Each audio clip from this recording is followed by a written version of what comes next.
सजा इनकी वजह से है। जम्मू कश्मीर एक एक स्टेप नीचे गया बिकॉज ऑफ दिस पॉलिटिक्स। अपनी पार्टी क्यों पीएचईडी से दूर है? पीएचईडी के पास एजेंडा क्या है? 370 और 35 से क्या वापस मिल सकता है हमको? दावा तो यही है। दावा करने से ही नहीं। Let's have a realistic approach. पहले अपनी पार्टी क्यों खामोश थी? हम कभी खामोश नहीं थे। 370 के बारे में पहले कोई कभी नहीं आए। 370 के साथ मेरी पहली इंटरेक्शन हो रही है। अपनी पार्टी जी बात करते थे, मैं आपको वही जवाब देता जो मुनासिब जवाब था। आपने मेरे से पूछा ही नहीं। खामोश आप थे जो मेरे पास नहीं आया। तो किसी के पास जेलों में थे सब। I don't think I party कैसे आजाद? अपने पार्टी को थोड़ी बनी थी उस वक्त। अपनी पार्टी आप तब कहो ना, आप 8 मार्च के बाद बात करो। अब थोड़ी पीछे जाओगे, 5-6 महीने पहले की बात। जो खजलक खार वो हो रहे हैं दफ्तरों में जा जाके, जो उनको पूछते नहीं है, उससे 3 टायर राज तो मुझे नहीं लग रहा it was effective. National conference के सदर फारूक अब्दुल्ला साहब का ये भी कहना था कि अगर कश्मीर को बचाना है तो एकजुट होना। ऑटोनॉमी का क्या किया उसने? डॉक्टर साहब, आपके पास मेजॉरिटी इतनी थी, आपके पास 2/3 मेजॉरिटी, आपने ऑटोनॉमी पास की। इस दिन कुर्सी क्यों नहीं छोड़ी? आज आप उस वक्त कह रहे हो, पहले पार्लियामेंट में क्या कर रहे हो? फिर रीजनल पार्टीज ये भी कहते हैं बी टीम नहीं बल्कि ए टीम है अपनी पार्टी बीजेपी की। आपने कहाँ देखा बी टीम है उनकी या बी टीम? ये मुख्तलिफ पार्टियों का नहीं, आपको लग रहा है ऐसी बात है। वो खुद ए टीम है, बी टीम उनके रहे हैं। वक्त पे कभी बीजेपी से मिले, चाहे वो पीडीपी था, चाहे वो नेशनल कॉन। सजा तो उन्हीं की वजह से हमको मिला, उन्हीं की उस पॉलिटिक्स की वजह से। हम तो कश्मीर के लोग क्यों खामोश हैं? बेबस हैं। इस तरीके से बेबस? लाठी है उनके ऊपर। इसकी लाठी से? मौजूदा सरकार की भी और पॉलिटिकल लाठी भी इनके ऊपर। जहां पे मुख्तलिफ ऐसी पार्टियां हैं जो लोगों के साथ मिलजुल रही हैं और बड़े पैमाने पे जो है दावे कर रही हैं, उसी सब पे अगर नज़र डालें तो इस वक्त हमारे साथ बातचीत करने के लिए मौजूद हैं जम्मू कश्मीर अपनी पार्टी के वाइस प्रेसिडेंट उस्मान मजीद साहब। सबसे पहले आपका बहुत शुक्रिया सर वक्त देने के लिए। सीधा आपसे सवाल रहेगा, जिस तरीके से दावा किया जाता है 370 के बाद कश्मीर में बदलाव आया है, अमन चैन और सुकून है और नया कश्मीर है, किस तरीके से देखते हैं उस्मान मजीद साहब नए कश्मीर को? वो तो आपने रिसेंट अभी देखा जब टारगेट किलिंग शुरू हुई है, वो तो आपने देखा यहाँ डेमोक्रेसी आपने रेस्टोर नहीं की। वो आप देख रहे हैं कि यहाँ 370 मैंने क्या था वो सही हुआ है। 370 कर भी ये तो एक स्मॉल इशू था बीजेपी के पास, उससे आगे तो बढ़े नहीं। आपने लोगों के साथ कनेक्ट नहीं किया, आप एडमिनिस्ट्रेशन और लोगों का तालमेल नहीं है, तो आप किस चीज़ से ये दावा करेंगे कि इस वक्त हालात ये सही बात है कि लोग पत्थर नहीं मार रहे हैं, क्योंकि किसी हद तक लोगों ने रिकनसाइल इसमें किया है। तो इसका मतलब ये नहीं है कि हालात हमारे ठीक है। लोगों की सुनवाई कहाँ हो रही है? लोग एडमिनिस्ट्रेशन लोगों को कहाँ पूछ रहे हैं? गवर्नर एडमिनिस्ट्रेशन के पास क्या एजेंडा है कि वो लोगों के साथ मिलजुल रहे? पुलिस के पास एजेंडा है कि प्रो पीपल एजेंडा चलाएं। इसलिए ऐसे मुझे नहीं लग रहा है कि हम आगे बढ़े हैं, हम वहीं थे जहाँ पहले भी थे। क्या लगता है आपको 3 टायर सिस्टम से जम्मू कश्मीर की आवाम खुश है? कौन सा 3 टायर? ये पंचायत राज। पंचायत राज तो मुझे लग रहा है उनका तो कोई वजूद इतना नहीं है। जो इलेक्शन पंचायत हुआ उस वक्त लोगों ने बाइकाट किया। ऐसे ही कुछ most of them got elected as unopposed, most of them. तो उसके बाद तो डीडीसी बनाया, उनको तो आपने पावर नहीं दिए, उनको तो आप कोई पूछता नहीं है। वो गवर्नमेंट ऑफ इंडिया इसको अगर ये कह रहे हैं कि इससे हमने सब कुछ किया, तो गलतफहमी के शिकार है।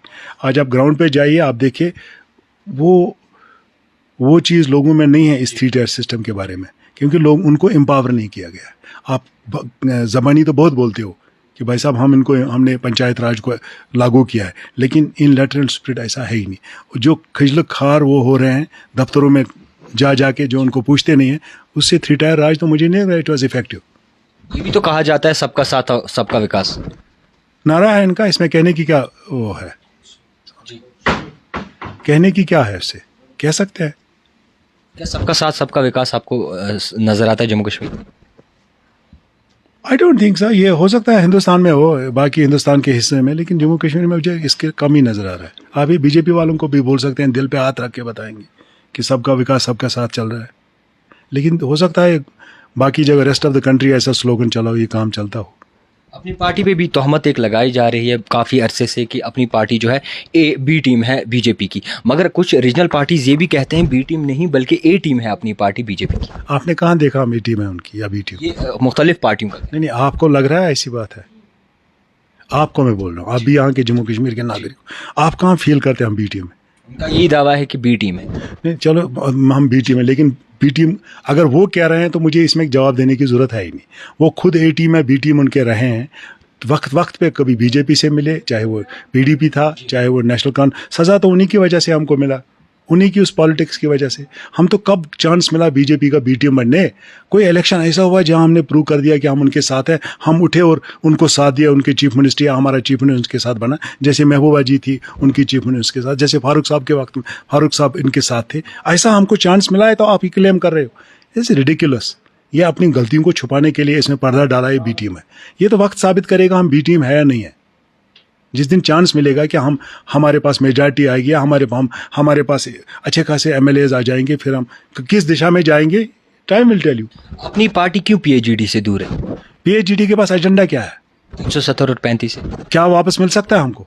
दावा तो यही है। दावा करने से ही नहीं, let's have a realistic approach. आज के दिन में आप दिल पे हाथ रख के मुझे बोते, अगर कोई आस दे रही है पीएचईडी तो आपको नहीं लगता कि आप देखिए, हम जिस दिन आपके पास एक ऑप्शन है, अगर सुप्रीम कोर्ट ने कभी इसको रेस्टोर किया तो हर कोई वेलकम करेगा उसको। तो ये कहने की थोड़ी, हम आज भी कहते हैं, लेकिन जिस पार्टी ने इसको तोड़ दिया है, जिस पार्टी ने रियासत को तोड़ दिया है, क्या वो पार्टी आपको वापस देगा? क्या लोगों को बकवास, झूठ बोल रहे हो, गलत बोल रहे हो। आपने तो 370 का ढंढोरा पीटा था। अभी ये जो एकजुट होने में अपनी पार्टी को क्या मुशक्कत है? Then they have to be have a pro and realistic, असल अच्छा एजेंडा, सही एजेंडा जो जम्मू कश्मीर के लोगों को, जम्मू कश्मीर के नौजवानों को आगे जीने का रास्ता दे। उनका तो ये भी एजेंडा, अगर एकजुट हो जाए तो शायद 370 वापस आ। लेकिन हम, हाँ, व्हाई नॉट 370? मुझे नहीं लग रहा 370 अभी इस दिशा में वापस आ जाएगा। नेशनल कॉन्फ्रेंस के सदर फारूक अब्दुल्ला साहब का ये भी कहना था कि अगर कश्मीर को बचाना है तो एकजुट होना। तो ऑटोनॉमी का क्या किया उसने? डॉक्टर साहब, आपके पास मेजॉरिटी इतनी थी, आपके पास 2/3 मेजॉरिटी, आपने ऑटोनॉमी पास की, उस दिन कुर्सी क्यों नहीं छोड़ी? आज आप उस वक्त क्या रहे हो? पहले पार्लियामेंट में क्या कर रहे हो? फिर अगर आपके पूरे वजूद को खत्म किया, what are you doing in parliament? You are making fools. और बात यही बातें उन्होंने 1947 से करके, सजा इनकी वजह से है। जम्मू कश्मीर एक एक स्टेप नीचे गया because of this politics. Sir, ये तो बाहर की पार्टियों की अगर बात करें, जिस तरीके से बीजेपी कश्मीर में दावत दी गई है बीजेपी को, मुख्तलिफ ऐसी पार्टियों ने, मगर अगर बात करें कश्मीर की पार्टियां जो रीजनल पार्टीज हैं, उनका ये भी दावा है कि अगर सब एकजुट हो जाएं तो आ सकते हैं 370 वापस। मगर यहाँ पे कुछ ऐसे अनासर हैं जैसे कि टीम ए बी करके हैं, वो जो हैं वो बीजेपी को बढ़ोतरी देते हैं। हमने उनको ये कहा था एक प्रेस कॉन्फ्रेंस में जब डिलिमिटेशन हुई, हमने उनको हमने एक होना पड़ेगा। क्या उनने उसका रिस्पांस दिया? हमने इसलिए नहीं कहा, हमने कहा कुछ और चीजों को हम रोक सकते हैं आगे तबाही। हमने ये नहीं कहा कि 370 दिलाएंगे। और चीजों से क्या मतलब? देखिए, अभी डिलिमिटेशन में हुआ क्या किया उन्होंने, तो ऐसा इसका कल्याण किया। आपने जितने नाम है वो सब भलाई ताक रख के डिलिमिटेशन किया। आप नहीं देख रहे हैं क्या कल्याण किया उन्होंने?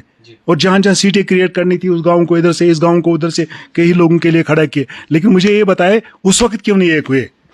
सबसे पहले तो हमने विरोध किया डिलिमिटेशन पर, जब पहली बार डिलिमिटेशन का कहा आया। कश्मीर के लोग क्यों खामोश हैं? बेबस हैं। इस तरीके से बेबस? लाठी है उनके ऊपर। इसकी लाठी से?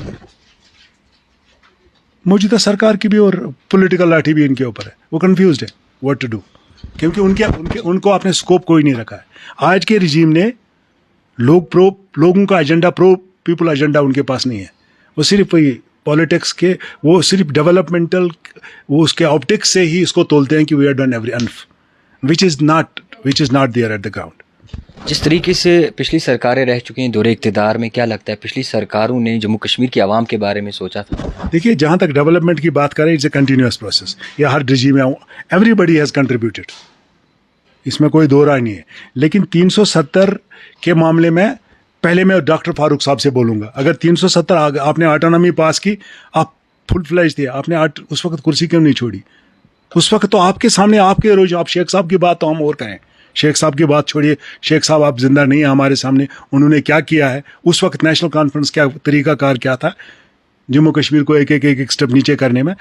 तो अब मैं फारूक साहब से कहता हूँ, फारूक साहब तो जिंदा हयात है, अल्लाह उनको जिंदगी दे, तो उनसे पूछना चाहता हूँ।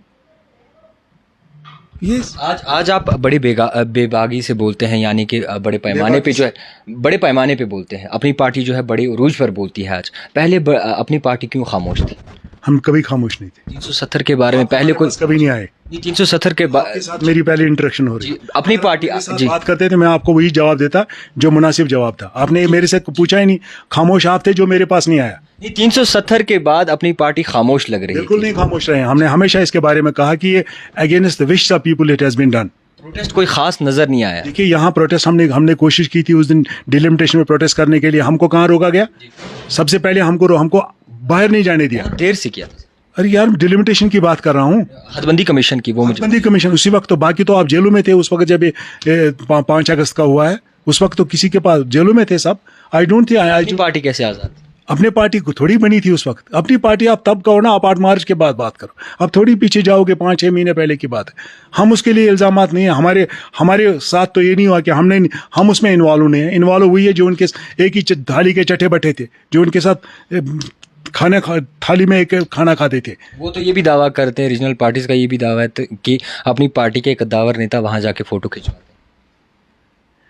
देखिए यहाँ अगर किसी के पास जाना है तो कहाँ जाए?